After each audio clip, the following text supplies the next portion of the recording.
High guys, welcome back to my YouTube channel. हा आमच्या पूजाताईंचा channel आहे।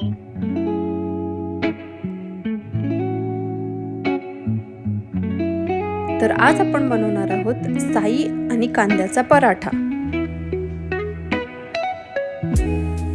त्यासाठी लागणारे साहित्य: गव्हाचं पीठ, साई, बारीक चिरलेला कांदा, बारीक चिरलेली मिरची, ठेचलेला लसूण, बारीक चिरलेली कोथिंबीर, जीरा पावडर आणि गरम मसाला।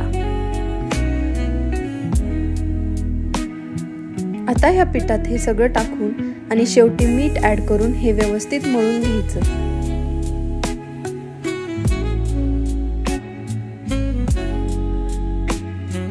हे असं मळून घेतल्यानंतर आपण ह्याचे गोळे करून पराठे तयार करून घेऊया। ह्या पराठ्यात कांदा असल्यामुळे हे पराठे शक्यतो गोल होत नाही। आता हे एका पॅन वर टाकून त्याच्यावरती भरपूर तूप टाकून व्यवस्थित भाजून घ्यायचं।